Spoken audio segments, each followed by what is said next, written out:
namoota laman qabadhee dhiyaadhe isaanis Khalid Yunis Ameerikaarraa akkasumas Mustafaa Musee Kaanaadaarraa dhimma kana warratti dhiyeenyanii hordofaa jiranii isin lachuu baga nagaan dhuftaniin jedha mee Sududaanin gara qophii keenyatti yookiin marii keenyatti ce'a.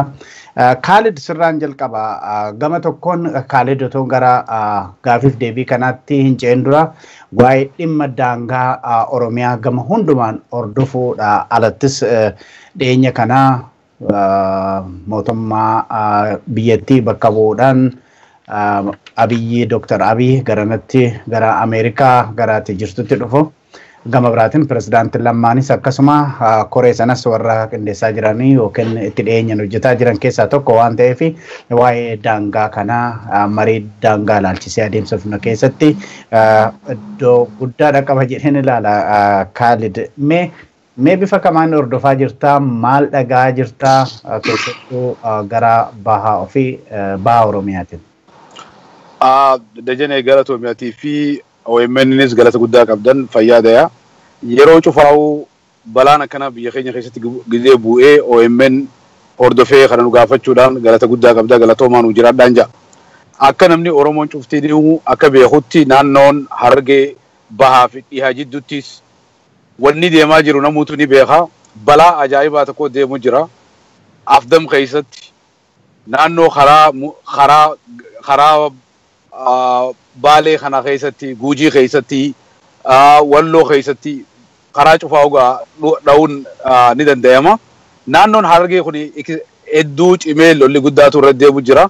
Naannoo Fiik jaanii naannoo karaa Fadis kanaan karaa naannoo itti dhaladhe kanaan lola gurguddaatu deemaa jira. Uummanni liyyuu poolis kajaamu kun ka abdii ileedhaan gargaarfamu kun uummata keenya gizee ammaatti gizee Abiyyiin dhufe at least xiqqoollee ni wayyaa wajanneeti abdajjaa turre.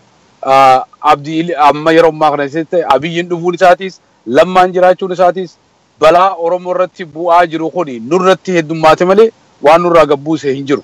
Harumaafuu kalee isaas ni beeytan nama 11 du'e dheengadda nama 9 du'e yoo lakkaawame kan nuti beeynuutu hangana namoonni naannoo Walloo kanatti nama 70 oliitu dhume yoo lakkaawan namni kuni lakkoo isa figara hangana jaamu beekullee dadhabnullee namoonni kuni guyyaa rabbiitti dhumaa jira.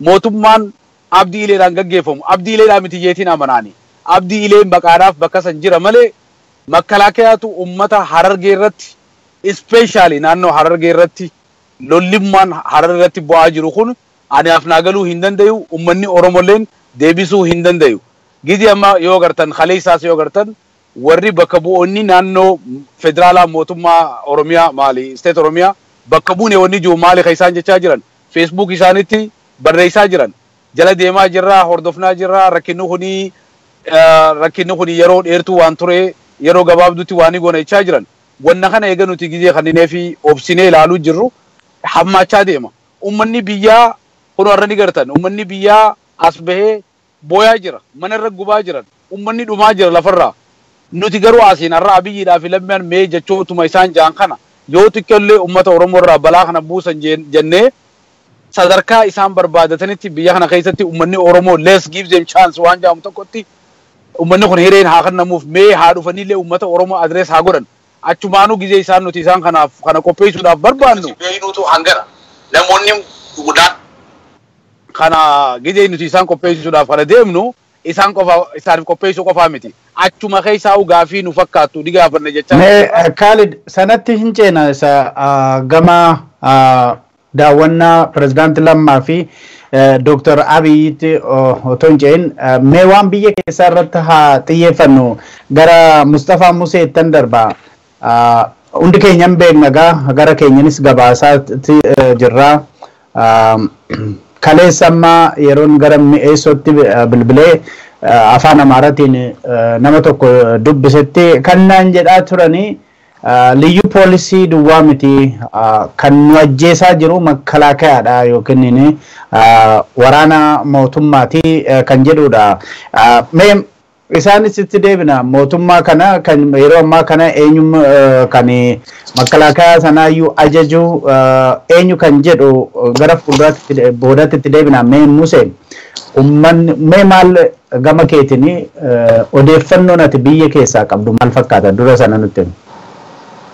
Halee akan namoota tokko qunnametti warra naannawa mi'eessoo titti dhufaasni kan irratti uumame odoo manni rafu jiruuti ganamaan ka'anii waraanni liyyuu poolisiidhaa almost nama 200 ol tahu akka isaan tilmaamanitti mi'eessoo hanga walqixa magaalatti seenanii dhufaasa uummata rabbanan. Saniini namoonni hedduun godda'amanii mana namaa sadarkaa gubuu gahanii hoggaa uummanni keenya bakka jiru wal yayyaamee uummata kana dura dhaabbachuu eegalutti raayyaa ittisaa waraana biyyaa iddoo seenee poolisiin Oromiyaadhaa tokko inumaa kan wareegame dhufaasa makkalaakayaa yookaan waraana raayyaa ittisaatirraa dhufaafameeni lubbuun poolisicha naannoo Oromiyaadhaa sanii wareegame jechuudha. So kuni deliberately waan itti yaadamaa ummata Oromoo irratti guggaa shaniilaa geggeessaa jiranii waan kana humna biraati duuba jira eenyu duuba jira karra jijjiirama maanta na uumamte tana tashabeessuudhaaf deemuutu duuba jira wanni jedhamu fudhataman qabu. Gaariidha. Egaa yeroo tokkotti quba qabuun jira yeroo kaan immoo nama biraatti quba qabuun jira. Kaalid duraanii kan qubatti qabamaa ture mootummaa wayyaanitii jedhamaati ture. Amma egaa pirezidaantiin muummichi ministeeraa kan ittisaa iddoo aangoon gurguddaan yeroo ammaa kana egaa Oromoo harka jira. Yeroo kanatti immoo kan uummata ajjeesaa jiruyyuu makkalaakayaadha jedhama. Sila akka kana duratti waliigalteen godhame kiiloomeetirii 50 gara Somaaleetti warri milishaan Somaalee akka fagaatan poolisiinis milishaanis kan Oromiyaas 50 akka fagaatanidha. Gaa 100 kiiloomeetirii 100 kan to'atu makkalaakayaadha. Garuu uummata achi keessatti kan dhumaa jiru immoo yeroo ammaa kana sana keessatti keessumattuu warra daangaa fakkeenyaaf mi'eessoo kan daangaa naannoo Somaalee wajjin fa'aa hin qabnetu kaleessa yeroo dubbisu daangaa hin qabnu jedhanii isaa walitti nutti. Kun yeroo ammaa kana kanarraa ka'uudhaani mee odeeffannoo qabdurraanis haala kana yeroo laaltu uummata kana har'aa kan miidhaa jiru dhuguma abdii ileetii fi yookiin liyyuu poolisiidhum jennu sana duwwaadha maal odeeffannoos qabda gara keetiinis akkamitti xiinxalta. Lalla dajane wannan hana ni yaadatta arraadura gaafara soomana ramadaana dubbaddeetiin ture ummanni namni Oromoo amma booda mooraalummaa hin qabu jee Tigree balaaleffachuudhaaf jeetiin dubbadee ture baatii takka dura maaliifi Prime Ministeriin nama Oromoo ta'e Defense Secretariin Oromoo ta'e Foreign Ministertichi dhimmi alaa Oromoo ta'e bakka Intelligence irra namoota Oromoo fidanii ummanni Oromoo irraa booda Tigree akka nu godhe abbaa isaa akka nu godhe jechuurraa kanarraa guddannee jirra. Gizee cufaa'u isaan ummata Oromoodhaa fi hoomorkii adda addaa nu kannaa jiran. Wanni isaan nu kannaa jiran abdii ileef dura kaa'aniiti lakki nuti miti abdii ileetu jeneraalota wajjin walii galee jeneraalota shaneen maqaa dhawansan misraaqizii hogganoota saniitu kana godhaa turan abdii ilee wajjin jechaa turan. Okay dhiyoo tana amma guyyaa torbaan takka duratti jarri shananuu bakka sanirraa kaa'anii ja'an. Silaa yoo dhugaadhaan abdii ileedhaa fi jeneraalonni sun qofa silaa ta'e wanni tun duraa qabbanutiyyeetiin amana. Wanni kun heddummaachaa ballachaa guddachaa deemu jira. Prime Ministertichi biyyaa wanna kana dhugaadhaan humna yoo hin qabaanne akkumaan jeetti humna ittiin qabu Oromoo ofirraa dhorkaa ofirraa ittisa jechuun nuti irra jira. Biyya keessatti qabsoon godha jechaa ummata Walaayitaa fi Hadiyaa fi Beershaangulii fi Silxee jidduutti namoota wallole niin araarsa jechaatii jira. Isaan jidduu deemee isaan irratti haasawaa ture. Waan kool abdii ilee nurraa dhorkuu dadhabe. Prime Minister Abiyyi fi Lammaan akkaan irraa dura jee jeneraalootaas miti maashoodhaa fi waan kana ja'anii miti. Abiyyiidhaa fi Lammaan Prime Minister Abiyyiidhaa fi Lammaan mataa isaaniirraa hin bu'u. Ilmaan Oromoo du'uu kanarratti callisaa laalaa jiran. Isaan as dhufanii wanni isaan godhuu barbaadan waan biraati. Amma dheengaddaan dubbisee ture nama naannoo jaarsoo kana damiina naannoo jaarsooti na fakkaata nama ilmii jaan tokkoon dubbisee ture.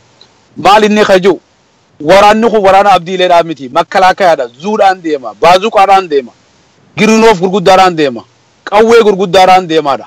Gizee nuti ummata kanatti lallabanneeti ummanni kun fixa jiran jennee gizee waan qabnuun gizee baane lakki abdiileedha karaa federaalaatiin laalamaa jira ittiin dhukaasinaan hunjaanii jedhe qaallichi kun damiina naannoo saniiti ummatachi dhalate namachirraa guddate mana arraa dura gidee riippoortii goone nama mana 250 gubaa jiran arra san dabraniiti naannoo Harargee kana keessatti keessaa'u Harargeen dachii takkallee dhabdee magaalaa takkallee dhabdee baqachaa jirra maal godhuu qabna teenye laaluu qabna moo afaan gaarii siyaasii fi waan inni haasa'u kana laaluu qabna abbaan fedhe Oromoon fedhe haa ta'u kan nuti jaallannu aangoo irratti dhufeef ilmaan Oromoo baqachaa du'aa biyyarraa baqachaa ibidda gubachaa nuti arra rabbiin hiree nu kanneen Ameerikaa keessa jirra ummata kanaaf wanni nuti godhuu dandeenyu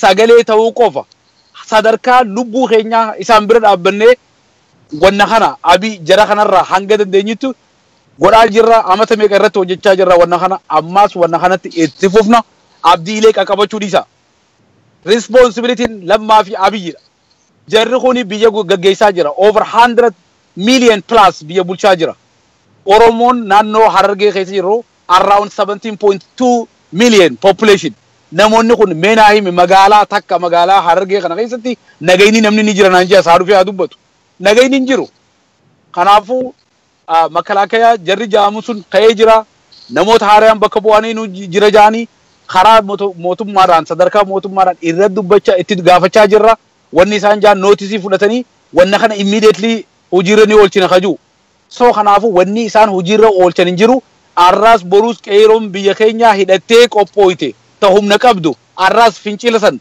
deebisuudhaaf abiyyi dhufeef lammaa dhufeef wanni qaqqabaan jiru this jala mureetiin dabarsa abbaan fedhe haa dhufu qeeroon ummanni keenya arraas dheengaddaas humnuma isaaniitiin hanga danda'anii qabsoo godhaa turan arraas qabsoon isaan dheengaddaa nuufi atii fi nusittiitis maqaa nu godhee ala kana keessatti kan boonse dhiiga ilmaan Oromoo 5,000 ol gannaqameetu arraas hin dhungee arraas boruus jarasan qabsoo isaaniitti fufan lammaadhaas abiyyiidhaas abdiilee ani abdiilee irraa humaan laalu maaliif hin laalu diina kee hin balaaleffattu Oromoodha siin jee siif hin dhaabbadde jee dimokiraasiin naannoo keetitti uuma jee kanan godhaa jira so kanaafuu responsibilitiin abiyyi fi lammaan they are accountable kanaan jechuu barbaada. Gaariidha mee Mustafaa gara keettan darbaa amma gara Sidaama gara Hawaasaatti Sidaamaa jechaadha naannoo Walaayittaatti rakkoo tokkotu uumame rakkoo sana hiikuudha baay'ee tarkaanfii gaarii fudhate muummichi ministeera dafee qaqqabee rakkoon sun amma tokko akka dhaabbachuu ta'e Finfinnee keessatti yeroo hiriira sanarratti balaan bu'e sana iddoo sanatti argamanii dhiiga kennan hundi isaaniitu garuu namni kaleessa dubbisee specific godhee namoota Finfinnee keessatti hiriira ba'anii fi dhiiga kennuun gaariidha yeroo achi dhiigni kennamu Harargeetti dhiigni dhangala'aa jira kana biraan immoo maddamara ko walitti da'amuu jedhu sana keessa Harargeentu jirti kan jedhu gaaffii kaasaati jiru maaliif Harargee duwwaa otoo hin taane daangaan Oromiyaa kun yeroo akkanatti sarbamaa jiru guyyaa guyyaadhaan ijoolleen xixiqqoon yeroo qalamaa jirtu maaliif callifame sitti fakkaata maal tarii uummata biraayis yookiin biyya keessa odeeffannoo qabduun yeroo waa'ee Oromiyaatti dhufu maaliif callifama kan jedhu odeeffannoo qabda fiixeen intalli keessa maal waan hedduu nama gaddisiisu deebisaa uummata keenyaaf dhabnee waan afaan qabannee taa'aa jirru ummanni kun pirezidaantii Lammaa Magarsaatii fi Dr. Abiy Ahmed kan aangoo tanatti isaan fide dhiiga ilmaan Oromoodhaa ka akka galaanatti lafarra yaa'eetiitu mootummaa abbaa irreedhaa san kararraa isaanii marsee ka amata 27 akka hawsi garlitti akka gabratti isaan ajajaa ture kararraa isaanirraa marsee aangoo tanatti isaan fide ni yaadadha haadha dhiiraa takka Wallaggatti ilmoo isii ajjeesanii reefa isirra teessisanii reefa mucaa isii irra teessisanii tumaniitiiti guyyaa san haati dhiiraa san waliin isiin jette ilmi mucaa kiyyaa bilisummaa uummata Oromoo Magarsaa jette har'aan tana garuu dhiigni qeeroodhaa bilaash ta'eetiiti warri dhiiga qeerootiin aangootti as dhufan waan biraa dhiisi dhiiga kannuu fi dhiisi ilmaan Oromoodhaa haus manni 250 ol halkan tokko gubatee haati dhiiraa qaama qullaa fiigdee fooxaa hanga namni alatti itti maru takka darajaa geessii geessee mootummaan naannoo Oromiyaatis Prime Minister Ethiopia Dr. Abiy Ahmed kan qabsoo uummata Oromootiin aangoo tanas qabatee gabbahanii uummata keenya rakkoo isinirra gahaa jiru dhageenyee jirra isiniif tilmaamaa jirra waan takka isinii goona hin jenne. By the way, kun dirqama mootummaa biyya bulchuuti. Karaan kana opposition akka opposition partyidhaaf pretend godhuu barbaadu. Opposition partyidhaan yeroo ammaan kana mootummaa naannoo Oromiyaa isaanii bulchaa jira, federaala isaanii bulchaa jira. Kaaldiree kun kana dubbatee jira. From defense, intelligence irraa hanga federaala, foreign minister hunda aangoo gurguddoo isaaniitu harkaa qaba. Dhumaatii uummata Oromoodhaa kana dhaabuu ni danda'an. Fedhinnaadha hin qabne. Kana jechaa jira uummanni keenya. Fedhinnaa hin qaban. Political calculation waan isaan dhumaatii uummata Oromoo especially uummata Harargee kanarraa harkatan hin beeknu. Booranattis namni keenya akkasitti dhumaa jira. Naannoo Wallottis namni keenya halkanii guyyaa dhumaa jira. Mee 23 irraa kaasee hanga har'atti guyyarraa ilmoo Oromoodhaa tokko dhiigni isaa ganna qaba. Lammaa Magarsaadhaa maaliif gabbahee itti gaafatama dirqama qaba. Constitutional responsibility qaba. Nagayaa fi wabii uummata biyya kanaa mirkaneessuudhaaf. Uummata isaatti dhumu jira. Uummata isa aangoo kanatti deebiitu halkanii guyyaa rasaasni irraa xiixaa jira. Maalifii fi naashinaal televezyiinii gabbahee rakkoon Oromiyaa keessatti deemaa jirtu tun maalirraa akka dhufte uummata adireesiin goone. Abiyyittiin deebi'a. Har'aan kana national TV gabbaheetii fi uummata Sidaamaatiin naa obsaa isin bira dhufuttiin jira. Boru dhufeetii fi gatteenyee dubbanna jeeni delegation fudhatee hawaasa ittiin qajeelee rakkoo san yeroo gabaabaa keessatti hiikee namoota san nagaya buusee biraa deebi'a. Wanni nama gaddisiisu rakkina especially naannoo Harargee lameen deemu kana namoonni tokko deeggartuun OPDOdhaa wanni isaan jaan akka xiqqeessuu barbaadan dhumaatii nama keenya dhiiga nama dhangala'aa jiru kan akka waan gosti lama wal dhohitee tokkotti xiqqeessuu barbaadan. Kuni babal'ifannaa daangaadhaa waraana mootummaadhaan deeggaramu kan meeshaa gurguddoo hidhatee kan dandeettii addaa qabu waraana liyyuu poolisii kan inumaa muuxannoo biyya Ingilizirraa tireeningii qabuun deeggaramuutu uummata keenya dhufaata banaa jira. Kana maaliif akka callisanii isaan laalan bu'aa maalii akka isaan irraa argatan kana beekaa hin jiru. Kaalirreen dubbatee jira anis itti deebi'a. Qabsoon uummata Oromoodhaa hin dhumnees hin xumuramnes. Namoonni tokko kan dogongora yaadaa jiru jira akka waan qabsoon Oromoodhaa xumuramtee no. Eenoon dhiiga ganneessee dhiiga isiitiin kabiraatiitu injoo itti godhaa jira. Kabiraatiitu siyaasa isaa galmaan jaachaa jira. Uummanni Oromoodhaa hidhatee bakka jirutti daangaan Oromiyaadhaa Harargeen haa ta'u, Walloon haa ta'u, Booranaan haa ta'u yeroo cabe daangaa Oromiyaatii cabe. Obboleeyyan keenya kan naannawa biraa jirtan akkuma gaafa maaster pilaanii Finfinneedhaa bakka takkaa kaanee Finfinneen keenya duraayyuunis keenya jennee kaanee walii jirmannee dhiiga obboleeyyan keenyaa kana qoomsuu danda'uudha qabnaan jaa darajeen yoon dheereesseen booda silaa'uu fuula dura itti bal'inaan intarviyu lakka deemtuun keessatti gaddeemna rakkoon jirtu kana uummanni keenya dhiiga kana xuruurfataa maaliif nutti dhuftanii haja'an tuffii manni marii naannoo Oromiyaa pirezidantii naannoo Oromiyaa Lammaa Magarsaatii fi Dooktar Abiy Ahmed har'aan kana isaan pirezidantii Eritiriyaadhaa invite godhanii Finfinnee tana akka waan sargiin deemaa jirtu godhaa jiran odoo uummanni keenya dhiigee madaawee hospitaala keessaa lubbuu isaanii keessatti eegaa jiranii kun waan hedduu nama gaddisiisuusi miti uummanni Oromoo akkana ta'uudhaaf hin mallee meenuma laallagaa kana dubbiin kun deemtu. Teknishaaniin keenya sirban hoogoo banaamma nu qopheessutti Kaalid gara keettan darbaa. Egaa akkuma hundi keenya beeknu Boorana amma Wallootti daangaan Oromiyaa sarbamuu jalqabee tureera waan haaraa miti. Amma dhiyeenyuma torbee kana keessa guyyaa 2-3 dura OMN warri Finfinneetti argamanii gaazexeessonni keenya achii kan namoota haasofsiisantu jira. Maanguddoonni Booranaatiif beektonni Booranaa 40 ta'anii rakkina daangaa kana qabatanii Finfinnee dhufanii nama sirriitti isaan haasofsiisu dhabnaani qe'een keenya gubataa jira jedhanii achi taa'uu dadhabanii kan deebi'anii galanii kaleessuma kan warra Gujiis zoonii Gujii warra keessa jiranii gaazexeessonni achi kan dubbisan kanuma himaa jiru achiinis haala sodaachisaa jira kara Gujiitiin Baalee amma ijoollee waggaa 10 12 11 qaluutti mul'ata. Kan nama gaddisiisu poolisiin Oromiyaa odeeffannoo amma nagagga'u tokkoon kan inni dubbisaa jiru rasaasa akka hin qabne kaleessa liyyuu poolisiidhaan kan miidhamanii rasaasa waan hin qabneef rasaasa xiqqoodhaan hidhatanii waan dhaqaniif jedha. Egaa mee Khalid kana yeroo laallu ajajaan waraanaa kan biyyattii sanaa dhiyoo kana gadi ba'ee gara dhiyaa Oromiyaa kanatti waan tokko to'annaa jala oolchuuf torbeen tokko lama nu gahaa jedhee dhaadatee ture. Garuu gara baha Oromiyaatiin guyyaa guyyaadhaan maqaa liyyuu poolisiitiin uummanni keenya uummanni achi dhumaa jira. Kana maaltu dhaadannaan kun garasitti hojjechuu maaliif dadhabe sitti fakkaata? Namoonni tokko qabsoon humti qeerroo kunuu hijack ta'ee qaama biraatitti gammadaa jira kan jedhu jiraati maal jetta? Yaa fayyaaday reefu gaarii kaaftee Gujii kaasuu galatoomi. Yaa walloodhaa fi Gujii Booran itti daame manguddoon akkuma naannoo Somaaleetti ganii yaadannaa abdiilee dura dhaabbachuu irratti manguddoo 250 oliitu Finfinnee kana keessa taa'u jira. Uummanni makalaakaa fi uummanni dehennatiin kuni akka Prime Ministeratti leetera katabanii akkuma OMN hin dabarsetti. I'm glad we have OMN. I'm glad to have OMN qabaachuu keenya irratti boonna.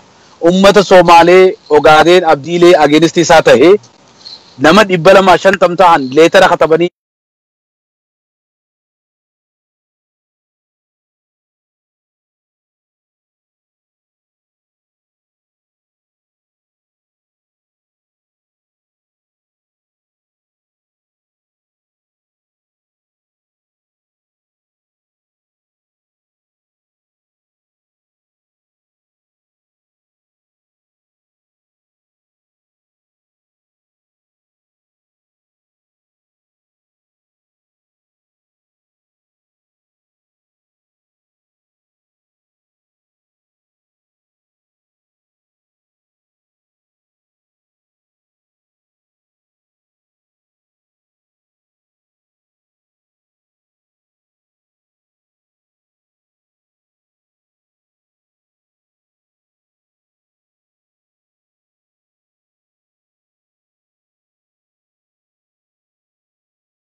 Demokrasii nuuf fidaadhaa miti. Bulchiinsa keessatti qooda haa fudhanna jechaa hin jiru. Nagaya barbaadaa jira. Namni security gaafata. Nagaya dhabaa jira. Nagaya kanarratti mootummaan federaalaa Oromiyaadhaa miti. Oromiyaan uummata ko godhuu dadhabee karaa federaalaa uummanni Finfinnee walitti dhufuun Oromiyaatti iyyachuutti miti. Federaalatti boo'aa jiran. Uummata federaalli kuni structure jiruu fi intelligence hin jiru karaa Prime Minister Abiyyitti itti dhiyaachuu hin dandeenye.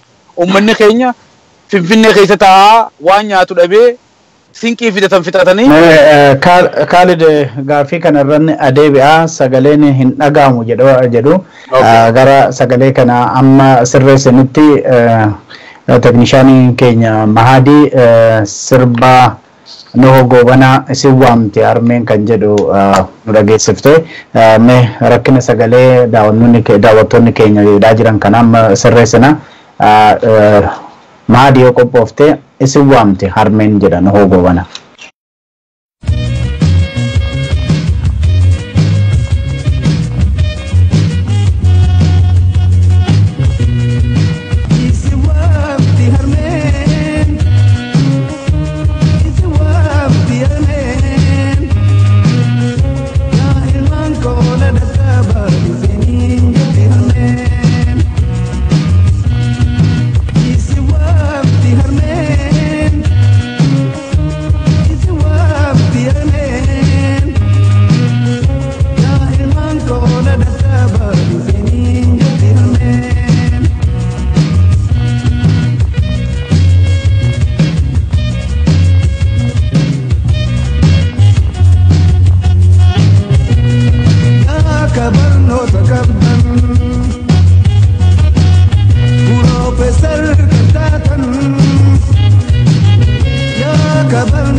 Sibu amti harmeen noho gobanaatiin ture egaa Khalid iddoo dhaabdee itti fufnaa warra amma turanii dhufan yaadachiisudha.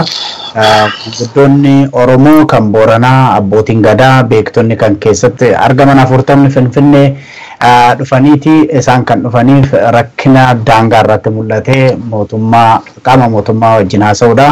Kan federaalaas haa ta'u kan Oromiyaa egaa nama isaan sirriitti dubbisu dhabnaan qe'een keenya gubate jedhanii deebi'anii galanii kan dura akka yaadannu maanguddoonni walloo dhufanii torbee tokko ol qorra keessa taa'anii iddoo bulanillee dhabanii galanii egaa mee hir'in deebi'u suma duraa iddoo kaate sana iddoo jalqabdee itti nuuf ufta kan jechaa jiru ajajaa waraanaa kan tokko dhiyeenya kana waan dubbate dhageessaniirtu gara biraatti yeroo gabaabaa keessatti waan jala galchina kan jedhu gara naannoo Somaalee kanatti keessattuu baha Oromiyaa irratti maaltu ta'edha. Gama kanaan yeroo ilaallu qabsoon qeerroo garamitti deemaa jira eessa ga'eera kan jedhume kanatti fufi Khalid. Fayyaade Dajane waan gaarii naan jette Nuho Muhammad Gobana Rabbiin nuufaa fayyisu. Qabsoo contribution inni godhe qabsoo Oromootiif Nuhoon bakka guddaa qaba. Rabbi fayyaatti haa kennu. Kaleellee dubbiseetiin ture. Hedduu dhukkubsata. Har'a nama keenya nu qabsaa'ee fi qabsoo kanarratti ilmaan isaa agaban cufa irraanfachuun sirrii natti hin fakkaatu. Obbo Nuhoollee mee hanga dandeenyu irratti isarratti illee gargaarsaa fi waan takka illee eega du'ee booda goota ture fayyaa gaarii ture jechuudha. Isallee yaadachuun nurra jira obbo Nuhoon haa jiraatu fayyaa adayu. Wanni ni Dajane wanni jechuu barbaadu akkuma ati jette namoonni 40 ol walii qabamanii Finfinnee kana keessa dhufanii Finfinnee jiru Finfinnee namni hin beekne hin jiru. Jarri kuni manguddoodha irra guddaan isaanii manguddoodha sinqii qabatan fixatanii guyyaa 12 achi keessa ta'an. Har'a wanni guddaan maali? Wanni keesharraa fuunee dubbannuu miti. Information qabnurraa qunnamtii qabnurraa dubbachaa jirra.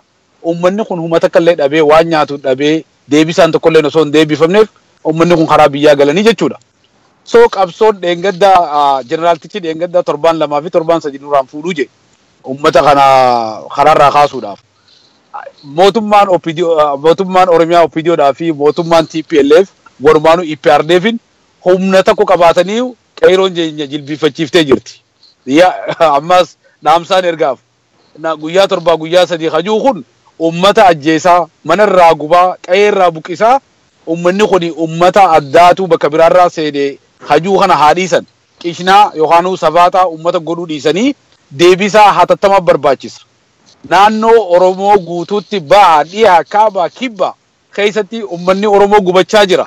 Garuu warri qabsoo kanarraa qooda hin qabne namoonni biraa har'a gammachuudhaanii gammachuu ajaa'iba gaggeeffachaa jira. Dhiiga namaatiin namni biraa boonaa jira. So kanaafuu dhiini kun haganna qabe dhiiga Oromooti. Dhiini Oromoo bakkatti deebi'ee dhiini Oromoo kan jige kun yoo haqa hin qabaanne abbaan fedhe Lammaa fi Abiyyiin qeeroo hajaa godhuu hin danda'an. Qeeroon duraanis istiraatejii isaatii fi miti kaka'ee ummata Oromoodhaa fi lubbuu qaqqaalii lubbuu bareedduu tana saakarfaayisii godhe. Har'aas ni godhe jeetiin amana. Qeeroo kana abbaan fedhe hajaa godhuu hin dandayu. Har'aas qeeroon biyya keessa jirti. Bu'aa fi baatii kana rakkina kana keessatti ummanni keenya bu'ee wannummaan isaan ta'anii ilaalan hin jiru. Qeeroon ammallee akkuma reefu jee hidhachuu qabdi. Jeneraaltichaa fi Abiyyiidhaa fi Lammaadhaafis dhaamsanii nan qabuuf ummata Oromoo ajjeesuudhaan ummata Oromoo baqachiisuudhaan afaan gaarii dubbachuudhaan ummata biraa saba biraa gammachiisuudhaan nageenyi numan dhufne tun hanga gaafiin Oromoo deebuutti biitti sun nagaan qabdu nagaan harkattu. Harmaafu maali biyya inni dammaraalleen jechuu tana namuutu hin beeku mee Abiyyuma gaafanna yeroo biyya gaafa dhufe inni dammaraalleen nuti nu maali isiin tun yoo gaafatte atis waan biraa dubbanna. So Oromootu irra dammare moo darrammaruun tunu hin beeknu isaatu fide jecha haaraa yes we can Obamaan Ameerikaan keenya akka jeetti innis inni dammaraalleen nuu fide inni dammaraalleen Oromoo lafarraa fixu yoo ta'es Oromoo Itoophiyaanizim waqta dursanitti deebifna kajaanii ummata Oromoo kakaasan yoo ta'es inni dammaraalleen isa gaafanna dhaamsaan an qabuuf ummanni keenya qeeroon teenya manguddoon teenya har'aas boruus nuti warri ala jirru kuni gargaarsa qunnamtii rileeshina isaanii wajji qabnu itti fufnee qabsoo keenya xumuratti geeffachuudha. yoo isaan kan hojjenne yoo ta'e arraas bolus qeeroonis itti kaati nageenyi biyya sanatti hin dhufu jeneraaltichi sun sila xiqqoo mataasaa gaqqabatee irra gaarii abiyyi lammaanis wanni ni dubbate oromiyaa irratti caffee irratti agarree jirra. So xarabeezaa dha'uudhaan loluudhaan miti adeero gaafii oromoon isin hin jettu immediately deebisa. Isiniitu itti gaafatamaadha. Namni tokko itti gaafatamaa miti. Isiniitu nu hoogganu jira. Isiniitu biyyaaf abbaa biyyaa jettan. So kanumaafuu abbaan fedhe qabsoo teenya hududuba deebisuu hin dandayu. Anytime qabsoon teenya itti fufti arraas ni qabsooyna. Gaariidha Mustafaa mee gara keettan darbaa. Egaa yeroo qeerroos haa ta'u uummanni biraas amma tokko mormiirra turanii keessumattuu qeerroon Oromiyaa yeroo socho'ee jiru sanatti helikopteroonni wayyaanee qilleensarra akka gaariitti balali'u turan yoosuu rakkoon tokko uumame achitti argamuudhani karaa nagaatiin uummata qabsoodhaaf iyyannaadha gadi ba'e irratti rasaasa roobsuu kan irreechaa ni yaadanna lafaanis gubbaadhanis jechaadha. Garuu helikopteroonni mootummaa giddu galeessaa kuni gara baha daangaa Oromiyaa kanattis gara baha Oromiyaa kanattis yeroo isaan deemanii waraana abdiilee dhaabban hin argitu. Kana yeroo waan callifamee fakkaata akkuma amma jedhamu kanatti warri mootummaa bulchanis callisan hin dubbatan dhimma waan dubbataniif hin beekamu hin dubbatanii. Miidiyaan humti isaan achillee hooggananii yeroo tokko yeroo dhiibban uummataa irratti baay'ate maaliif hin dubbanne jedhanii darbanii fakkii sanyii amma kan jeneraalichaa sana dhaadachuu yookiin darbee gara Harargee kana dhaqanii amma Dirredawaatti waa hedduu arganii turanii dhoksanii galchanii akka laaybiraarii keessatti dhoksan dubbatu darbanii waa xinnoo uummatuma hafuura akka galfatu waa tokko dubbachuu malee waan achi jiru keessa miidiyaan isaanis dhoksaati jira. Kanaaf egaa mootummaan iddatti callisee maal gochuu qaba keessa uummanni daangaa sanarra jiru walumaa galatti immoo uummanni Oromoo akkuma yeroo Finfinnee sana jedhee ka'e sanatti waan kana ofirraa hambisuudhaan maal gochuu qaba jettee?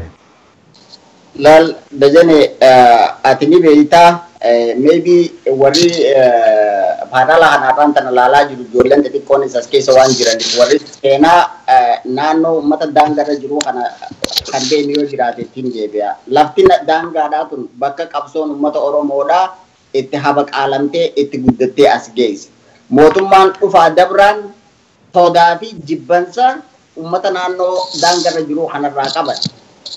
Fincilli diddaa gabrummaadhaa bakka kanarraa yoo dhoohee bakka inni isaan geessu taa'u namuutu ni beeka. Kanaafuu uummanni Oromoodhaa bara dargiitis bara TPLFis qawwee uummata keenya irraa guuraniitiiti uummata keenya harka duwwaa hambisan akka uummanni keenya duran dhaabbate. Hameensha haamtuu fi mancallee irraa guuran akkanumaan kilaash takkittii qaban kaartaa takkittii qabaniini diina hanga funyaanitti hidhate dura dhaabbatanii ifirraa faccisaa jiran. Waraanni raayyaa ittisa Itoophiyaadhaa Igaad bara Somaaliyaa keessaa fi Ruwaandaa hanga Seeraaliyoonitti deemeetiiti nagaa tiisaa ture. Akkamitti milishaa liyyuu poolisiidhaa tana dhaabuu dadhabe yoo inni fedhiin keessa jiraatu. Kana ammaasis reefuun tana dubbadheetiin jira. Bileemiin yoo taates muummicha ministeeraa kan commander in chief tahe liyyuu poolisiin tunuu hooggana prime ministeera Dr. Abiy Ahmed jala jirti. Maaliif biyya san isaa bulchaa jira. Leetarii takkittiidhaan lola kana dhaabsisiisuu danda'a ture. Fedhinnaa irraa hin qaban. Ammallee warri political science-dhaan muuxannoo qaban maaltu duuba deemaa jira waan qoratamee uummataaf dhalaa'uu qabu kun. Waan hedduu nama gaddisiisaati maaliif akka callisanii uummanni kun laalaa jiru. Bikaas dhaabsisiisuu dandeettii sitti qabanii yoo fedhinnaa qabaatan dhaabuus danda'an jechuudha. Garuu kana isaan hin goone. Uummanni keenya hoo maal godhuu qaba? Ciisee du'uun qabu hanga danda'utti finciluu hiriira nagaa karaa adda addaatiin isteej godhu mormii isaanii itti fufanii mootummaa kana oppoos godhu. Yoo guyyaa takka amma dura gaafan OMN irra dhufe dubbateetiin ture. Muummichi ministeera Oromoorraa masaraa mootummaa Itoophiyaadhaa qabachuu akka nama Oromoo tokkotti gammachuu qabnaaf. qabsoon uummata Oromoodhaa immoo nama tokko 4 kiiloo naquufii miti. Qabsoon uummata Oromoo uummanni keenya bara dhibba guutuu halolaa tureef falmataa tureef abbaa biyyaa ta'uu abbaa qabeenya lafa isaa ta'uu fi nageenya isaa mirkaneessuudhaaf kuni tahaa hin jiru. Namni keenya guyyaadhaa dhumaa jira, ijoollee xixiqqoodhaatiitu dhumaa jira. Uummanni keenya bakka jiru waliin dirmatee haala koordineetii taheen waan kana hanga dandahamuun jecha hanga dandahamuun dura dhaabbatee balaaleffachuu qabaan jaajajane. Adda dabaltanatti fakkaata Khalid mallattoo agarsiisaa jirta. Sanumarratti dabaleegaa maaltu mootummaan callisee warri biyya bulchanis callisanii miidiyaan biyyattii sanii waa hedduu waa'ee daawwannaa fakkeenyaa fi Isaayyaas Afeworqiitu jira. Dhimmoota biraan afarsu garuu waa'ee daangaa kana yeroo dhufee namni gara miidiyaas haa ta'u gara warra biyya bulchanii wanti dubbatamu hin jiru. Kanaaf maaltu kan itti hafe ummatichi maal gochuutu irra jiraata. Lammata immoo amma gara aktivistoonni Somaaliyaa amma kanatti himaa jiranii na barreessaa turanis dubbisaas turanii abdii ilee Finfinneetti dhiyaatee masaraa mootummaatti dhiyaatee pirezidaantii Isaayyaas fa'aa namoota kaanii simachuu otoo hin taane inni adabamuutu irra jiraata mana murtiidhaaf dhiyaachuutu irra jiraata kan jedhu sochii akkasii jalqabaniiru. Kana nama akkasitti dhiiga nama achi Harargeedhaa fi Baalee Boorana Gujiidhaa nama dhiiga dhangalaasaa si masaraa mootummaatti immoo nama nagaa fakkaatee yeroo mul'atu argata. Kana maal jetta? Laal dajane fayyadee laal meelaali gaafa Abiyyi Prime Minister Umar Gizee dhufe maali khatee supporti Abiyyi jaanii Bahar Dar keessatti ni agartanii jirtan namni millions namni bahee supporti godhaa ture. Maali khajaan bulcha maali Amara bulcha dura Amara san andar enyu gaddu andargaachuu fi dammaqa boqonni maal jaanii beektaa speech isa meelaalame amma booda jaan arraa booda ummanni Amara mataa qaqqabateen deemuu jaan dhagay dubbii tana jala muraada laala.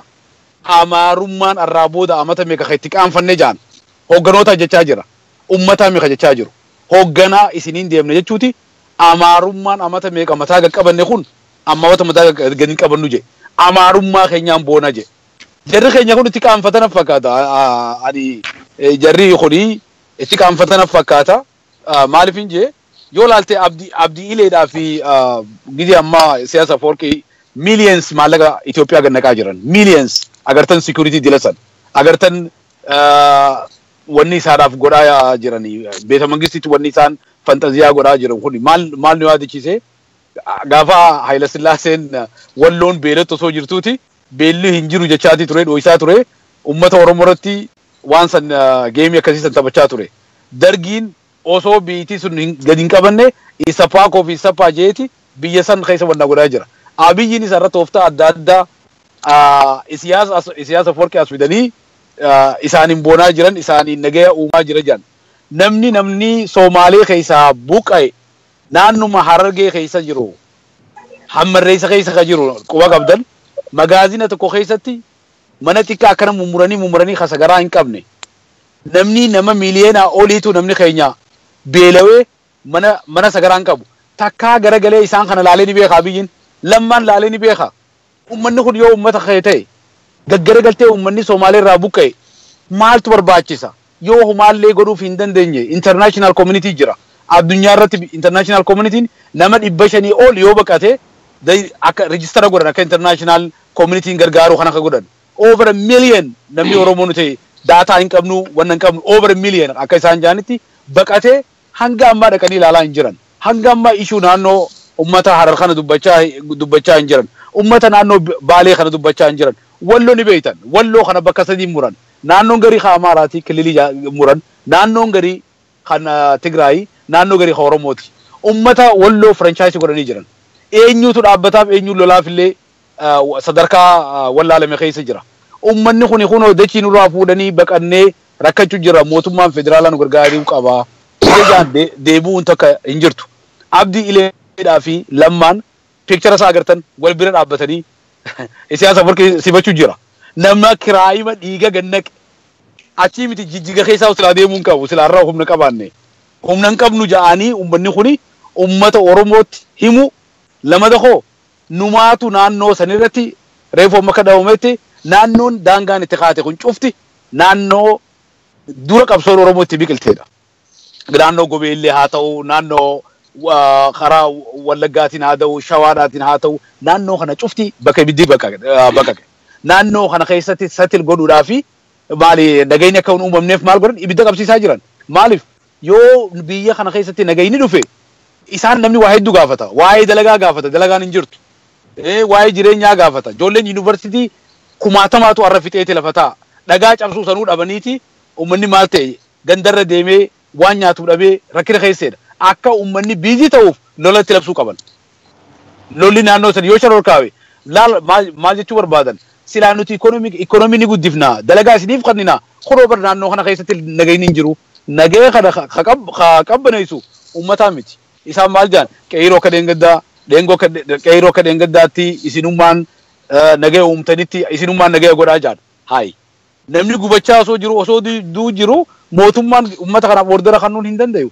abdii ilee immediately accountability responsibility qaba mootummaan Oromiyaa achitti hidhamee koortii dhaabbachuu qaba kana yoo hin goone ta'e abdii ilee jechuun homework nu kanan yaabbaleen kiyya daddabanne from now on we're gonna go straight forward Abiy and Lamma isaanii alatti abdii ilee nu waa godhuu hin dandayu wanni akka jaame leetara tokkoon dhaabuu dandaya he is the chief of commander hin dandeenye ni dandaya beekaa itti jiran jarri kuni gama biraatiin sabootaaf sablammii wala afaan naquu naannoo biraa laaltan gumuuz agartan silxee agartan anaan dhufa jee sadarkaa san dhaqee naannoo san qabbaneessaa jira naannoo keenya kana keessatti mee bakka kami Abiyyiin dhaqee ummata Oromoodhaa fi Somaalee jidduutti abdiileedhaaf Lammaa harka wal qabsiiseeti dhufeeti sa'a takkaa booda lolli nutti eegale sa'a takkaa booda abdiilee fi Abiyyiif Lammaan gisee jiraa sa'a takkaa booda hanga ammaatti arra meeqa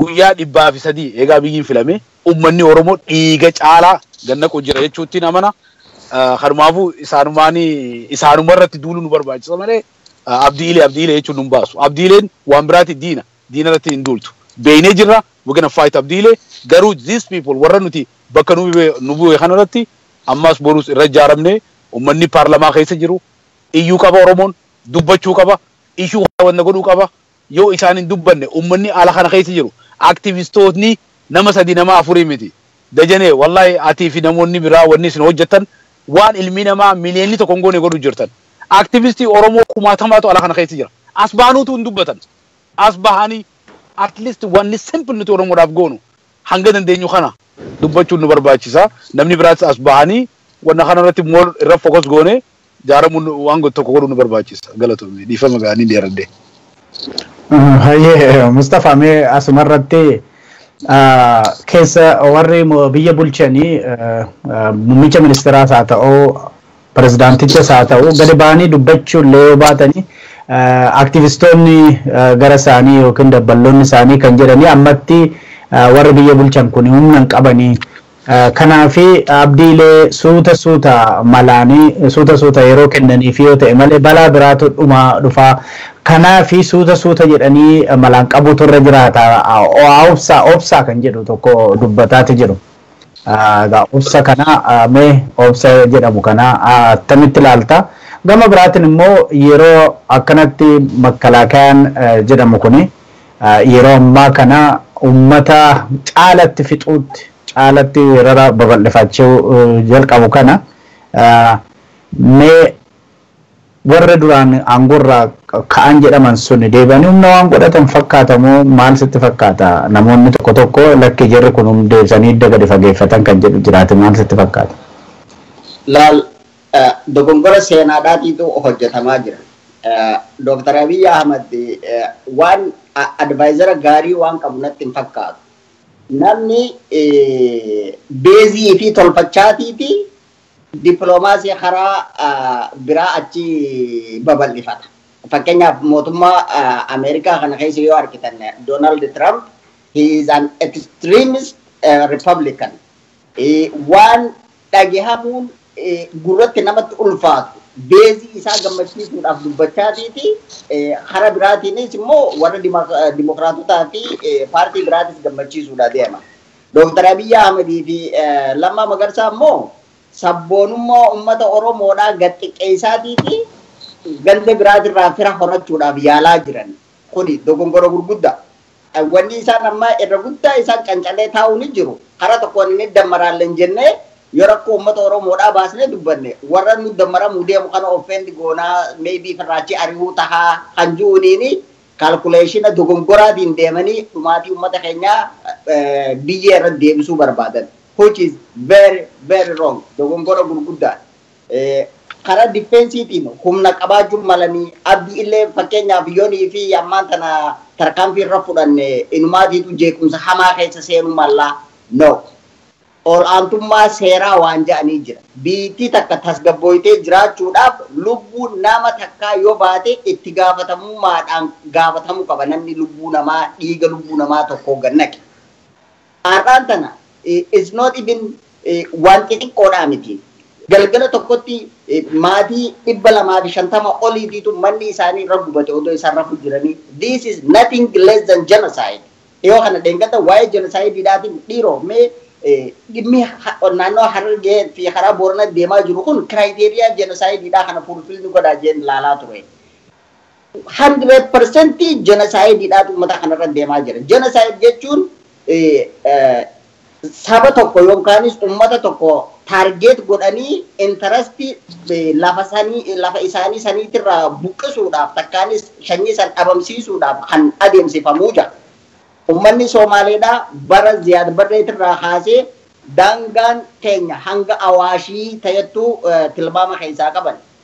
Abdiillee yeroo uummata manguddoo Somaaleedhaa walitti qabee daangaa keenyaan nu babal'isaa jiruun dhagahamee jira amma dura. Yakkamaa kana if jala qabanii har'aan tani inni masaraa mootummaa keessa taa'ee dippiloomatii biyya biraa Isaayyaas Afwerqii yeroo biyya seenu qabatanii isaaniin deddeemuun kun tuffii isaan uummata Oromootiin qabanii fi tuffii maatii ilmaan isaanii duraa dhume tuffii ilmoo abbaan isaa duraa du'ee har'aan tana qabriin abbaa isaa jiituudha kana agarsiisa.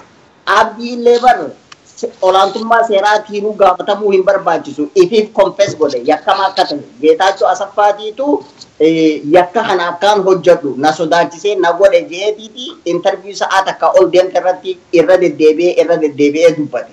Kuni yakka crime against humanity uummata keenya irra deddeebi'aa jira. Generaalonni Tigreedhaa deebi'anii aangoo qabatanii we don't know. Yoo deebi'anii aangoo akka qabatan taate gabbahanii uummata dubbachuu qaban. Jarani akka jennee miti humna ittiin qabnu aangoon teenya rakkoo keessa jirti jaanii yoo hawaasatti himan nutis ni hubanna uummanni isaan dhiibee aangoorra isaan fide kunis qabsoo isaanii deebi'aniitiiti yeeqan jiboochi isaan jaansan isaanii wajjin achi faccisa. Har'aan tan ammoo isaan bakka deemanii wiskii haasaa paartii godhaa South Sudan dhaqaa biyya addunyaa tana Keeniyaa fi Somaaliyaa Jibuutirra naannawaa nagaya uumna jechaa nagaya mana isaanii keessaa uumuu dadhabuun waan namaa liqinfamuu miti. Fedhinnaa irraa hin qabne malee. Fedhinnaa irraa hin qabne akka fedhinnaa silaarraa qabaatee nagaya buusuu danda'u rakkoo Sidaamaa keessatti uumame irratti agarree jiru. National Television irra gabbaheetiiti ambayyoonaa obsa isiniifin dhufuttiin jira nagaya kana ni hiinaa jee dhaqee uummata saniitu nagaya buusee dhufu. Barummanni Oromoo adaan tana hajjechaa jiru. We are not even asking kottu nu laalillee jechaan hin jirru bar. Rakkuma jirtu sana maaliif akka naawulee jiru goone maaliif fi rakkoo jira jedhanii hin dubbanne. Nama keenya dhiinni nama keenya dhiiga sareetiin dhiibaa. Finfinnee keessa nama meeqa haadhawame san irra deemanii footooshooppii dippiloomaasiidhaaf irra deddeemanii dhiiga kannaa beenyaa qabeenyaatiin gargaaraa wacii isaanii irraa baasaa fi ummanni Oromoodhaa bar baankii keessaa maallaqa hin qabu. Baankiin isaanii abbaa isaaniitii fi obboleeyyan isaanii ilmaan dhiiraa san. Har'aan tana maatiin takka abbaan isaanii irraa du'e jennaan ijoolleetu yatiima taate jalaalam isaanii guddate. How comes ilmaan qotee bulaati jarru kun Lammaa Magarsaatii fi Dr. Abiy mataan isaa rakkoo hawaasa keenyaa keessaa as bahanii as gahan. Har'aan tan isaan masaraa mootummaa qabannaan dhiigi ilmaan Oromoodhaa akkanatti uffatanii lafa laaluun tun waan hedduu nama gaddisiisaatiis immoo isaanumaafillee toluuf hin ta'e. Galaanni kun har'aan tan akkanatti usee taa'e kun volkaanoon kun yoo dhoohe lafarraa isaan xara guutaa. Because qabsoo ummataatiin achi dhufan amata 27 gabra TPLF turan gabrummaa kana jalaa ka isaan baasee sadarkaa tanaan isaan gahe dhiiga ilmaan Oromoo dhiiga qeerooti kana immoo isaan fira Oromoo xiqqeessaniitiiti fira biraa ittiin horachuu barbaadan it is not gonna work dalaguuf hin taa'u kuni nutis walumaan as jirra dhiisuufis hin teenye tabiraa dejane aktivistoota keenya kan Noorz Ameerikaa keessa jiran warri hoggaasaan sa'aa 24 social media irra taa'ee rakkoo ummata Oromoo godina bakka adda addaatti irraa dubbatan arraan kana qabsoon Oromoodhaa hin xumuramne maaliif akka waan qabsoon Oromoo xumuramte pretend godhan naaf hin galu warri hoggaa kan sa'aa 24 intelligence biyya keessa resource qabaniin information guuranii fidanii rakkoo tan expose godhuudhaan beekaman ada guddaan isaanii arraan tan mul'atan tokko malee maybe qoota jaamanii warri affeeramanii biyyatti deemuu barbaadanillee sodaatan I understand garuu odoo obboleeyyan keenya dhiigaa jiru odoo lubbuun namaa bahaa jirtu odoo qabeenyi ilmaan Oromoodhaa manca'aa jiru callisnee yoo ilaalle guyyaa tokko seenaan nu gaafatti kanallee harki yaadnu Meekaalid egaa OPDO saa ta'uu mootummaa biyya bulchuu sana isaan biyya bulchuu akka namoota qaama biyya bulchuu tokkotti haa koomataman keessattuu dhaabbileen siyaasaa hedduu amma gara 15 ta'aniiru kan Oromooti jedhama baay'ina isaanii kan isaanii hin beeku keessattuu warri biyya keessa jiranoo waan isaan irraa barbaadamu tokko hojjetaati jiru gama isaaniitiinoo hanqinni jiruuf ciminni jiru maal yaa ilaalla dajane dhugaadha biyya kana keessatti ala kana keessatti nama dhaaba adda addaa ta'anii abaawoo 14 abaawoo 11 abaawoo 9 abaawoo 5 ja'anii biyya kana keessatti amata hedduu turan kuni har'a kunooti biyya san keessatti karaa nagayaatiin qabsaa'uun ni danda'ama ja'amanii cufti isaanii karaa biyyaa deeman biyya deemuu isaanii keessatti silaarra ani isaan sanii hiree harkatanii turan ummata isaanii wajjin qunnamanii jiran yoo dhugaadhaan ummata Oromoodhaaf waa hojjechuu barbaadan as keessa aangoo kan fudhannaa bakka kam teenyaa osoo hin taane qabsoo isaan dheengadda amata 30 amata 40 irra guddaan isaanii qabsoo kanaa jecha jiruu isaanii dhabanii mana isaanii dhabanii ilmaan isaa dhabanii biyyarraa bahanii baqatan har'a gizee ummata isaanii wajjin biyya galan gaafiilee ciccimtuu mootummaa federaalaatti mootummaa Oromiyaa irratti dhiibbaa gurguddaa kana godhuutu irra jira maaliif yoo isaan har'a amma oowwituu tanatti cimanii yoo asin baane hanga turanitti tuffatamaa deeman hanga turanitti beezii dhabaa deeman amma biitii oowwaadha biitii gamam deemtii eessa deemtii namnummaan beekuu hin jiru biitii tun eessa dhaquuf deemtii nu cuftin hin beeynu warri amma biyya keessa galanii dimokiraasii biyya sanii Itoophiyaa dimokiraasii goona hajuu kuni oowwa amma jiru kana faayideeffatanii ummata amma isaan bira dhaabbatu kana ka isaan airportii dhaqanii alaabaa dablisummaa Oromooti miti I'm sorry to say that alaabaa Oromooti anaaf man beeku alaabaa Oromoo tana amma jirtu tana qabatanii bakka cufatti airportiitti ka dhaabbatan kana fuudhanii osoo hin sodaanne bakka sanitti mul'atanii ummatan fissimatanii ummanni kun gomaal garuu qaba eega ummanni dillee kun supportera eega qabaatanii harkan akshinii tokko fudhachuu qaban ummata jaaruu qaban dafanii biyya sanatti heeraa fi seera galmaa'anii hojii itti fufuu qabani yoo haya hojii hin fufne ta'e usaniituma karaa biyyaa baadiyyaa ganda keessa magaalaa dhufanii daawwannoo hanga godhanitti ummanni kun beezii isaanii beekanii humna isaanii beekanii isaanuma kana irrattu rakkina fidan jeetiin amana kanumaafuu ummanni sun hanga dandeettu sossoo'uutu irra jira baga galan biyyatti maaliif galanii miti murtii isaaniiti garuu callisuudhaaf mi kana kan sossoo'uutu irra jira sossoo'insa san jabeessuutu irra jira karaa biraatiin waan tokko tuquu barbaade dajane ummanni jeneraalonni naannoo Harargee keessa turan 5 suni abdiilee wajjin walii galuu irraa ka'ee naannoo Hararii pirezidantii Muraad Abdulhaadii jaanii isa wajjin walii galuudhaan jalqabanii jarri kuni abdiilee fi Hararii liigiin pirezidantichi waliin hojjetan jeneraalota sana wajjin naannoo Harargee keessatti agartee qeeroo akka ummata qeeroo Oromoon Harariitti fincilse fa'aa godhanii deemii akkasii ummanni Oromoo kunoo saba xiqqaa kana miidhuuf deema saba xiqqaa kana kan godhuuf deema jaanii geemii san taphachuu barbaadanii ture garuu maali ka ta'e ummanni keenya ijoolleen qeeroo naannoo Hararii jirtu sun irra walii galanii ummata Hararii wajjin ummata biyyaa wajjin irra walii galanii pirezidantii isaan amata meeqa TPLF gargaaraa ture abdiilee gargaaraa ture aangorraa kaasaa irra qabsaawaa jiran. Uummanni akka uummataatti rakkinni hin jiru. Hawaasni akka hawaasaatti rakkinni hin jiru. Fuulduraafis uummanni Oromoo historically nama dhibbaa hojii jiraachuu dandeenya. Mootummaan garuu amma aangorraa ari'amee jiru kuni istiraakchara guddaa qaba. Geetaachoo Badhaaneen inni yoo kadhees istiraakcharri guutuun intelligensii guutuun kasaaniiti. Makalaakiyaa keessatti humna guddaan gadii kanatti ni qaban. So kanaafuu isaan kana akkamitti irraa anna jaanii uummanni ijoolleen qeeroo mootummaa jechuutti hin jiru. Qeeroon jara kana cufa beekanii sabaaf sablammii naannoo san jiru cufatti itti dhiyaatanii obboleeyyummaa jaalala akkuma ammaa dura hojjennetti irratti hojjechuun nu barbaachisa. Qabsoon teenya jalqaba itti fufti haala kanaas dhufaa jiran san boodatti deebina Dajanee kanumaan jechuu barbaada.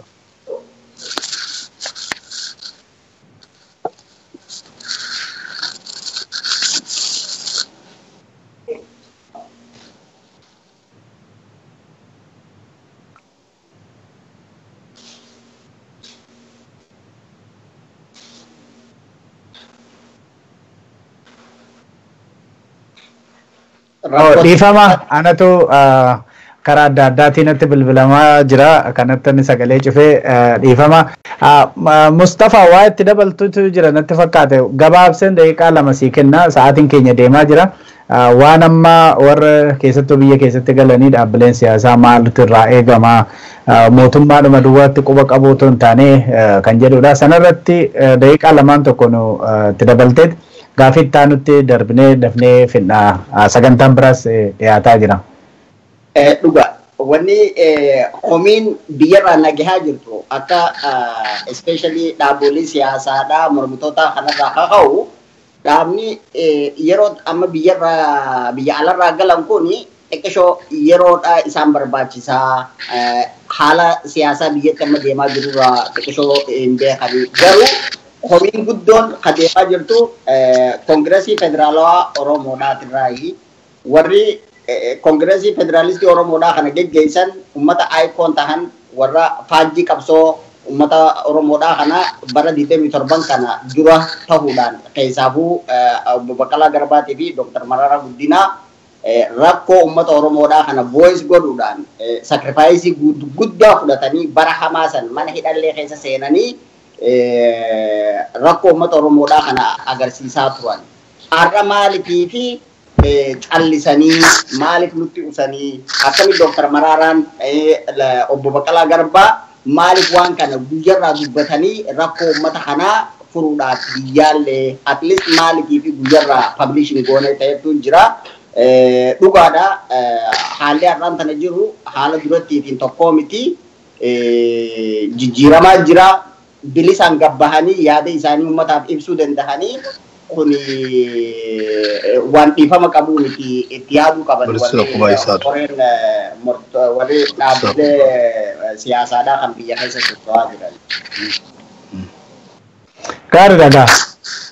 Kaalid Sibiraa natti fakkaata sagaleetu dhufaa jira.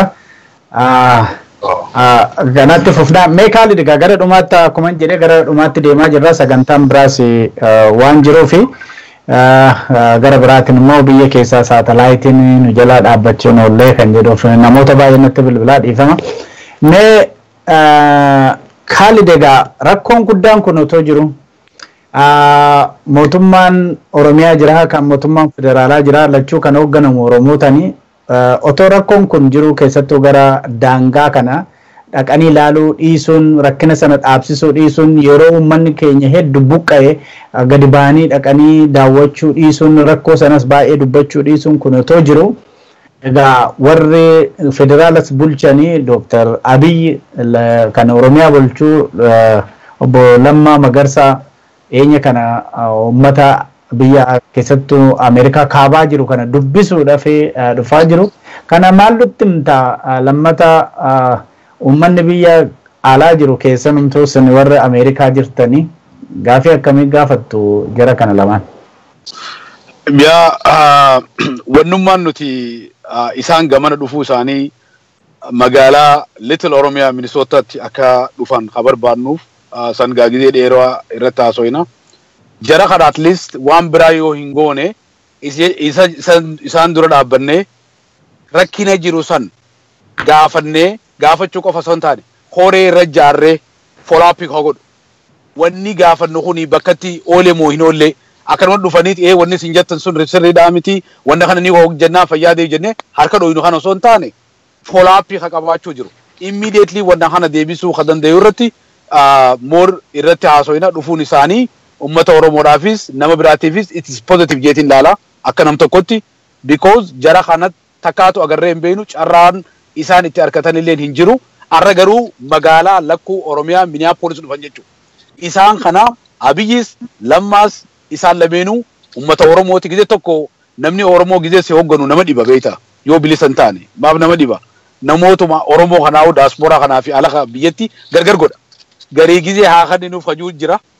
Jariibar nama keenya takkaatu Oromoon beeta mangistuma kanaa'u hin dheyne mee arraas dhaquu keenyaa alhamdulillah mee jaame dur zabanyaa turre jaa lakki ani akbar reefu je khani nuti jaalannu aktivistii keenya ka hedduu alaafi keessatti hojjechuu jiran hedduu jira yoo inni bakka san taa'e gaafii Oromoo yoo hin deebifne Lammaa haa ta'u Muhammad haa ta'u Yuyyee haa ta'u nuti namaa fi naannootti dhalatee gaafiin Oromoo sirri deebuudha.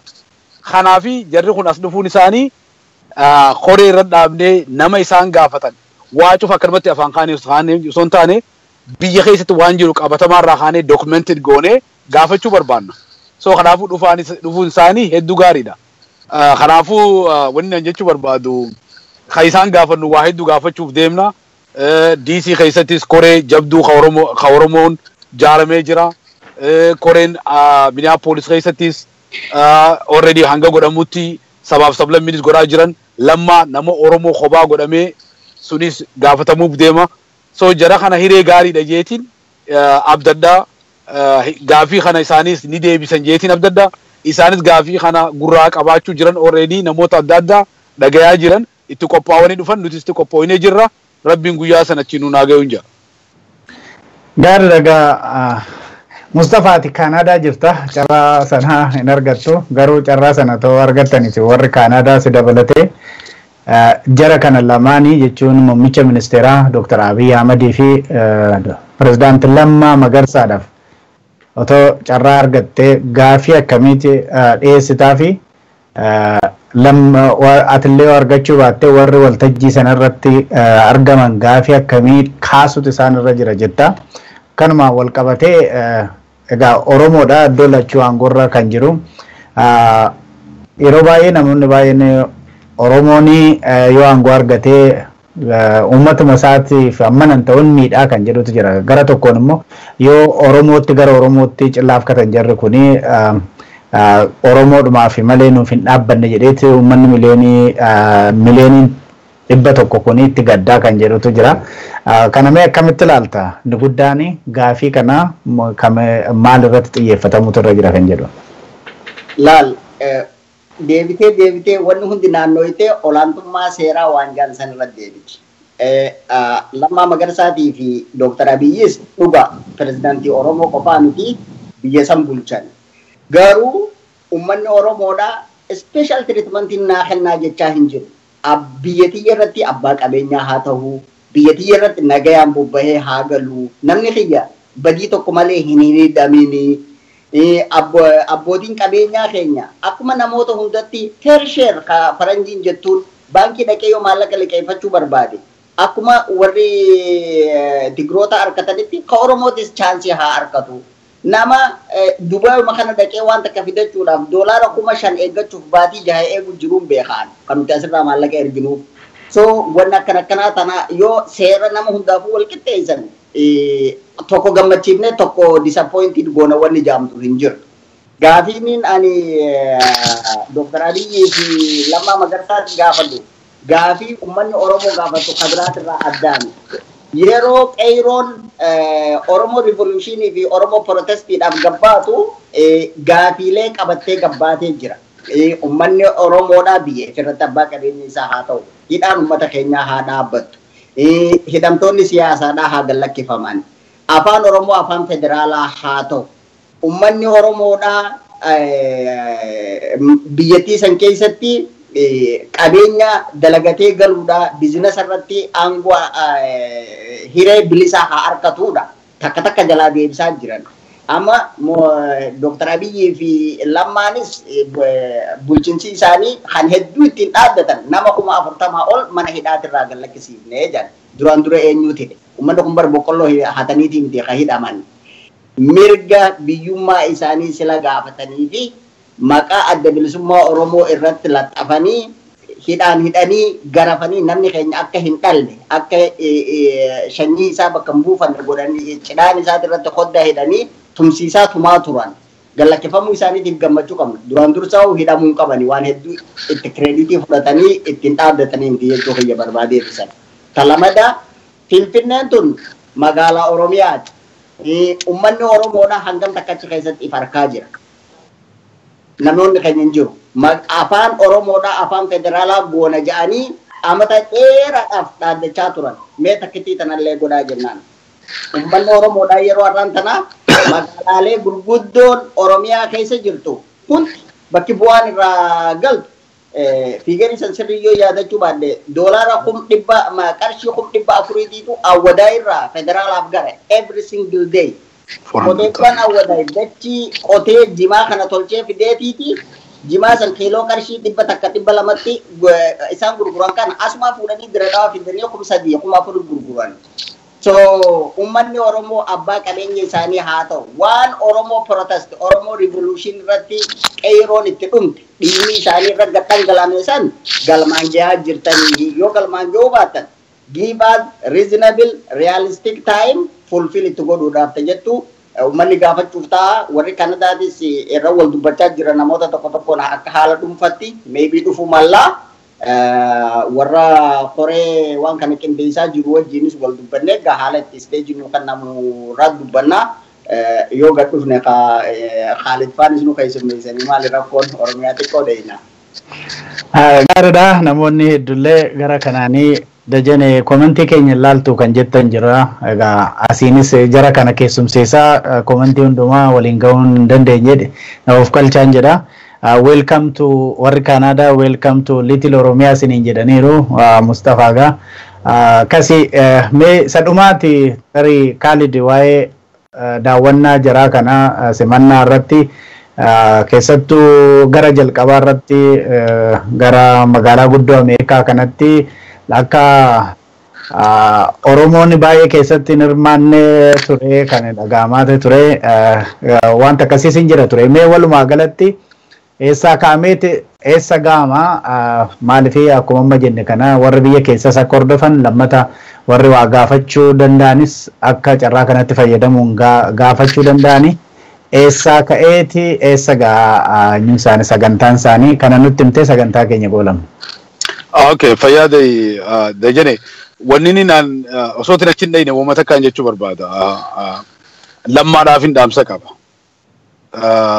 President Lamma kabajaadhaan naannoo Harargee lameen ijoolleen teenya sadarkaa maasteraa fi PhD qabaachaa bulchiinsa keessa namni achi dhalate osoo jiru this is a serious namni achi dhalate osoo jiru namni achi guddate osoo jiru namni naannoo san beeku osoo jiru namni sun aangoo bakka sanitti dhabee bakka feete ilaala namoonni naannoo keessaa naannoo Harargee kana bulchu cufti Oromoodha baga bulchan ani maaliif bulchanii miti kanin jechuu jiru baga bulchan garuu namni Harar bulchiinsa gurguddaa kana keessaa abbummaa itti dhabee naannoo isaa bulchuu irratti abbaa itti ta'ee namnummaan fedhe karaa fedhe irraa dhufee ilma eenyuutu eessarraa dhufee osoo hin beekne bakka san keessatti akka fedhe nama godhuu danda'a.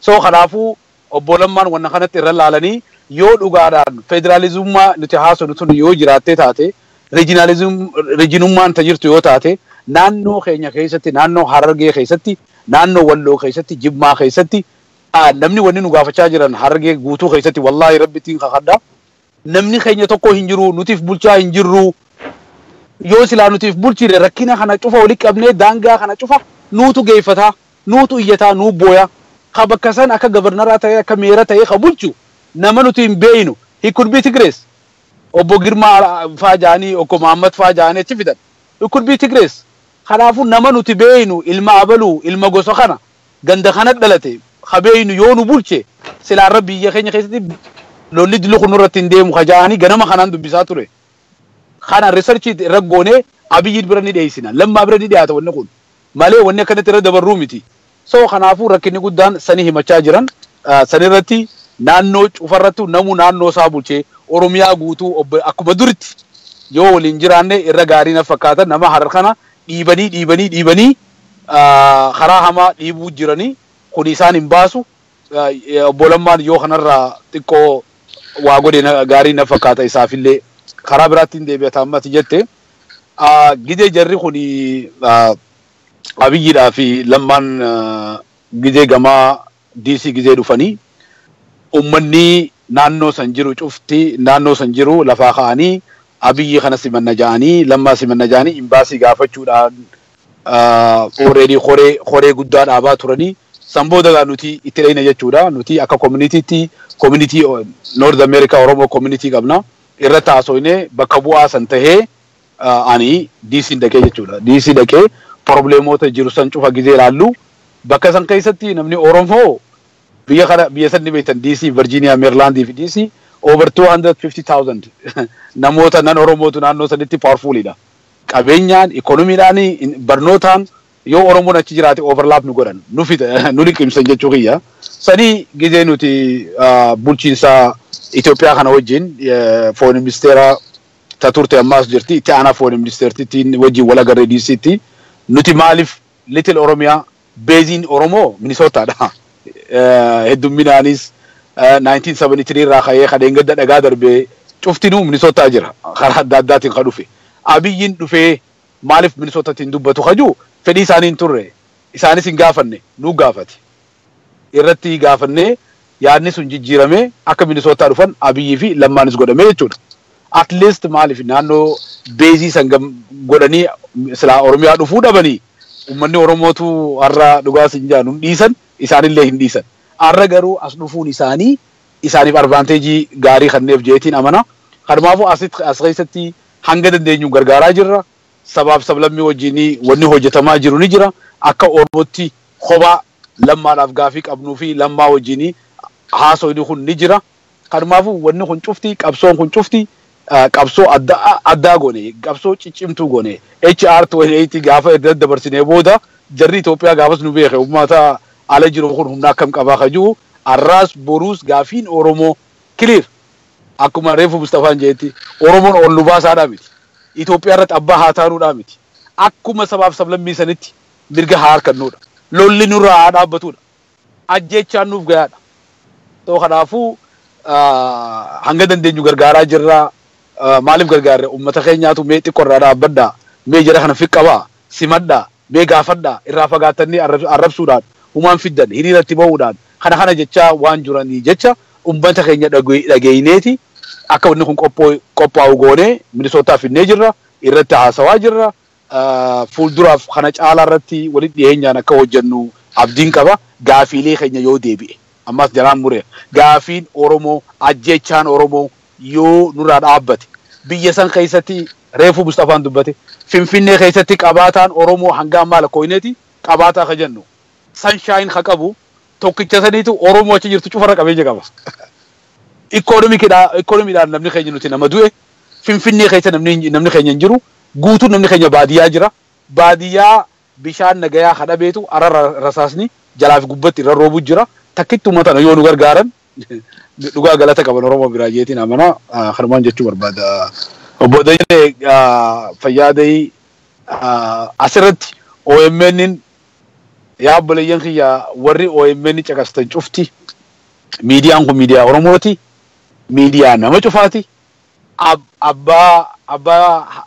abbaa nam tokkootii miti namni dandeettiin itti qaba ummata kiyyaafin waa godha hajuu 24/7 the most welcome OMN nama cufaa'u nama yaada adda addaa qabu miidiyaan kun miidiyaa Oromoodhaan waan dhaabbatee jecha nama cufani keessummachiisa arra ummanni Soomaaliin galata guddaa biraa qaban agartan yoo arra OMN hin jiraan nuti hin jirru jaan OMN dalagaa gaarii hojjechuu jira bakka hedduutti structure adda addaa dhaabnee OMN guddachuu isaarratti itti boonna ittiin gammada ani part of OMN ta'uu kiyyaan bira dhaabbachuu kiyyaan gargaaruu kiyyaan yaada kennuudhaan hedduun itti gammada. Namoonni biraatis irra fufa irratti hojjedha.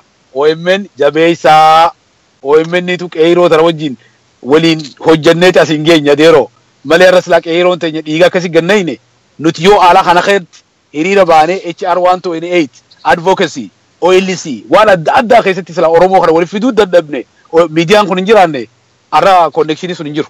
Namuu akkuma duritti ganda gandaan lolaa jirra. Har'a miidiyaan kun jiraachuu isaaniitiin Dajanee Annee Qacallotti walitti dhiyaannaa obboleessa kiyyaa hiriyaa kiyyaa ganama subii gizee faanitti dhee maali kaalii hirraftuu naan jee ati fi hirraftuu nama rafiftu naan jette ganama kana maaf na dhooyte jee haa Dajanee sa'a torba rafu jirtaa jennaani ammaan gachiisee bar naan jee ammaa sirrii baa kaafne nu wajji fixate ammas kabiraatti fufa Dajanee jabaadhu siifi tiimiin keessan warri as keessa jirtan cuftinuu jabaadhaan rabbi sin biraa jiraatu OMN hanga jirruun bira dhaabbannaa galatoomi ani gama kiyyaa yooniin fixadhee Mustafa jabaadhu waliin tikamtooyna harmaan jechuu barbaada. Dajanee guutamaa dhugumatti galata gurguddaa uummata Oromoo biraa qabdaa.